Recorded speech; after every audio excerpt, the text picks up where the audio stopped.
সবাইকে জয় যিশু। আমি আজকে আপনাদের কাছে আরও একটা সাক্ষ্য নিয়ে এসেছি। আমাদের একজন দিদি আছেন, তার একটা মেয়ে আছে, আর এই মেয়েটি গর্ভবতী ছিল। কিন্তু বিভিন্নভাবে এই বোনের অর্থাৎ এই দিদির মেয়েকে 4টে মন্দ শক্তি ধরেছিল এবং তিনি গর্ভবতী ছিলেন। সেই অবস্থায় মন্দ শক্তির প্রভাবে সেই মেয়ের বাচ্চা নষ্ট হয়ে যায়। মানে যখন আমরা ওকে ছাড়িয়েছিলাম, ভূতটা ছাড়িয়েছিলাম, তখন বাচ্চাটা ঠিকই ছিল। কিন্তু যখন মা হওয়ার সময় হয়েছিল, প্রায় 6 থেকে 7 মাস হয়ে গেছিল, তখন একটা কান, একটা হাত, একটা পা এইভাবে বেরিয়ে এসেছিল। একটা বিরল দুঃখের ঘটনা, তার মায়ের বুকের যন্ত্রণা যে আমার মেয়ের জীবনে এত বড় সর্বনাশ, ক্ষতি হলো কি করে। আপনাদেরকে আমি একটাই কথা বলি যে এই ধরনের ঘটনাগুলো হয়তো সচরাচর অনেকেই বলতে পারে না। আর আজকের আমি আপনাদের কাছে এমন একটা সাক্ষ্য তুলে ধরছি যে দিদিটা হয়তো এই ঘটনাটা আপনাদের কাছে বলবে না, কিন্তু তার পরবর্তী ঘটনাগুলো আপনাদের কাছে তুলে ধরবে। আজকে আমরা দেখতে পাচ্ছি একটি ছোট সাক্ষ্য, যে সাক্ষ্যর মধ্যে দিয়ে আমরা বুঝতে পারবো যে প্রভু যিশু কত মহান। এই যে দিদির মেয়ে যে ছিল, তার এরকম ঘটনা ঘটার পর তার সন্তান হবার সম্ভাবনা একদমই ছিল না। প্রায় প্রচুর টাকা চেয়েছিল, আমার ঠিক জানা নেই, কয়েক লাখ টাকা চেয়েছিল, কিন্তু কোনো গ্যারান্টি নেই। কিন্তু আমরা প্রভুর কাছে প্রার্থনা করেছিলাম এবং তার মাকে আশ্বাস দিয়েছিলাম, গাছ থাকলে ফল হয়।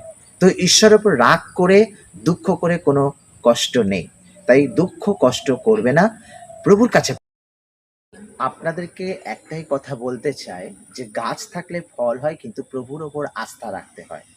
আমরা প্রভুর ওপর রাগ করে, দুঃখ করে কোনোদিন কিছু আমরা ভালো পাবো না। তাই আমরা দিদিকে আশ্বাস দিয়েছিলাম, সে পরবর্তীকালে ক্ষমাও চেয়েছিল।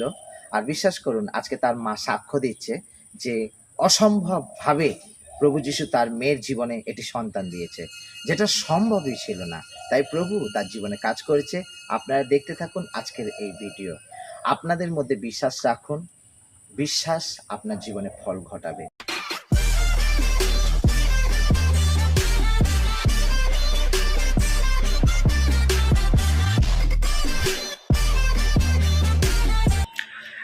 জয় যিশু দিদি। জয় যিশু। কি নাম আছে? সন্ধ্যা মণ্ডল। সন্ধ্যা মণ্ডল। কোথায় থাকেন আপনি? আমি কল্যাণপুর থাকি। কল্যাণপুর থাকেন। তো আজকে আপনি আপনার মেয়ের জন্য সাক্ষ্য দেবেন। হ্যাঁ।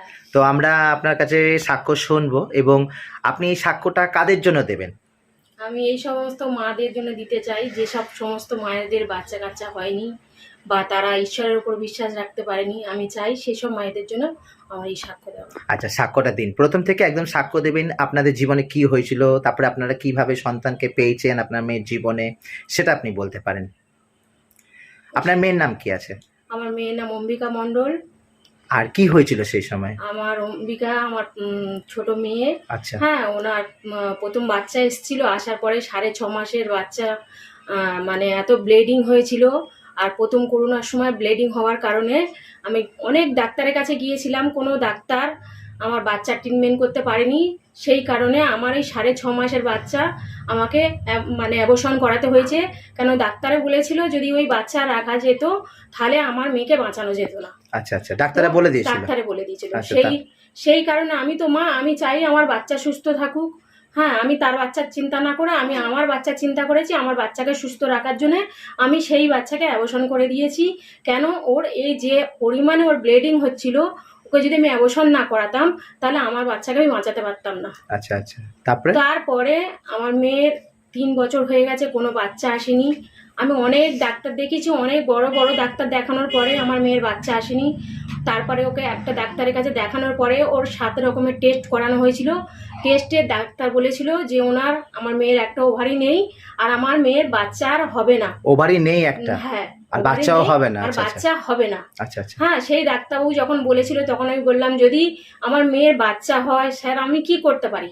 তখন উনি বলেছিল যে তোমাদের এরকম একটা ক্ষমতা নেই যে তোমার মেয়ের যদি বাচ্চা আসে, তোমরা এত ক্ষমতা নেই যে তোমরা ওইরকম ভাবে ট্রিটমেন্ট করবে। আমি বললাম স্যার আমি তো লোকের বাড়িতে কাজ করে খাই, আমি এরকম ট্রিটমেন্ট কিরকম খরচা আপনি আমাকে বলুন।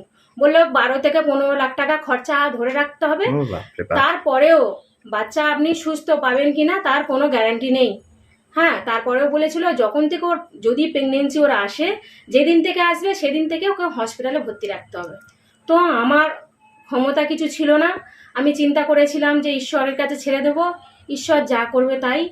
তো আমি এইসব আশা ছেড়ে দিয়েছিলাম যে না আর হবে না। আচ্ছা আচ্ছা কোনো একটা সময় আমার মেয়ে অনেক ঈশ্বরকে ডেকেছে, অনেক কষ্ট করে, অনেক কান্নাকাটি করেছে, চার্চে গির্জা মানে যেখানে যেখানে যাওয়ার সব জায়গায় গিয়েছে।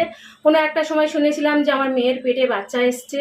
আসার পরে আমি যখন শুনেছি যে ও বাচ্চা এসছে, আমি বলেছিলাম মেয়েকে যে মা আমার এত ক্ষমতা নেই, আমি যেহেতু লোকের বাড়ি কাজ করি, আয়ার কাজ করে খাই, হ্যাঁ আমার ক্ষমতা নেই তোমার ট্রিটমেন্ট করবো, তুমি এ বাচ্চা রেখো না বলে আমি আমার মেয়েকে বলেছিলাম। কিন্তু আমার মেয়ে অনেক ঈশ্বরকে বিশ্বাস করে, আমার মেয়ে আমার কোনো কথা শোনেনি, সে তার বাচ্চাকে রাখতে বাধ্য হয়েছে। সে বলেছে যদি আমি মরে যাই মা, আমি মরে যাবার পরে আমার বাচ্চাকে তোমরা দেখবে, কিন্তু আমি চাই আমার বাচ্চা যে এসছে সে আসুক বা সে থাকুক, আমেন আমি চাই আমার বাচ্চা ভালোভাবে আসুক। তো আমি অনেক চেষ্টা করেছিলাম যে না আমি চাই না আমার বাচ্চার আবার এরকম একটা জায়গা তৈরি হোক বা এত কষ্ট হোক। আর আমার জীবনে তো আমার বাচ্চারা ছাড়া তার কেউ নেই। আমি এই জন্য ঈশ্বরের কাছে বলি যে তারা যখন বিশ্বাস করে তোমাকে ডেকেছে, তুমি তাদেরকে রাখলে রাখো, তুমি তাদেরকে নিলে নাও, তোমার যা করার তুমি করো, আমেন কিন্তু তুমি তাদেরকে দেখো। আমার এর থেকে বেশি কিছু নেই তোমার কাছে চাওয়ার, কিন্তু আমি চাই আমার বাচ্চারা সব ভালো থাকুক। আমেন ঈশ্বরকে আমি শুধু সেইটুকুনি বলে ছেড়ে দিয়েছিলাম যে আজকে ঈশ্বর আমাকে অনেক কষ্টের পরে খুব ভালো একটা সুন্দর দুনিয়া, খুব সুন্দর একটা পৃথিবী, সুন্দর একটা বাচ্চা আমার বাচ্চার কোলে দিয়েছে। ঈশ্বরের কাছে আমি অনেক অনেক অনেক আমেন। ধন্যবাদ অনেক যে ধন্যবাদ। ঈশ্বর আমার বাচ্চার প্রার্থনা শুনেছে। আমি ঈশ্বরের কাছে অনেক ধন্যবাদ, তার কাছে আর কিছু চাওয়ার নেই। আমার এই দুটো বাচ্চা সবসময় সুস্থ থাকুক, ভালো থাকুক, আমি ঈশ্বরের কাছে এইটুকুনি প্রার্থনা চাই। আর আমার মতন হতভাগী যারা আছে আমি চাই তারাও বিশ্বাস করুক, ঈশ্বরের উপরে বিশ্বাস করে তাদের বাচ্চাদেরকে সাহস দিক, আর তাদের বাচ্চা এরকম কোল ভর্তি করে বাচ্চা আসুক, আমেন সব সুস্থভাবে ভালোভাবে আসুক। ঈশ্বরের কাছে তাই ধন্যবাদ জানাই, ঈশ্বর সব কিছু ভালো রেখো, ভালোভাবে রেখো। আর এই বাচ্চা আজকের যে বাচ্চাকে নিয়ে আমার মেয়েকে নিয়ে বসে আছি সেই বাচ্চা, এই মা আমি, আমার যত মন কষ্ট সব কিছু আমি আপনাদের মধ্যে জানালাম। আপনারা ঈশ্বরের উপর বিশ্বাস করুন, সব ঠিক হয়ে যাবে। আপনি ঈশ্বরকে ধন্যবাদ দিচ্ছেন তার জন্য। অনেক অনেক ধন্যবাদ ঈশ্বরের কাছে, আমি তাই জন্য ঈশ্বরের কাছে ধন্যবাদ দিই। হ্যাঁ, জয় যিশুর জয়, জয় যিশুর জয়, জয় যিশুর জয়। জয় যিশুর জয়। তো আপনারা এতক্ষণ দেখলেন যে কিভাবে প্রভু এই দিদির মাধ্যম দিয়ে আপনাদের কাছে সাক্ষ্যটি তুলে ধরলো। এরকম সাক্ষ্য ভরি ভরি আছে, প্রচুর আছে।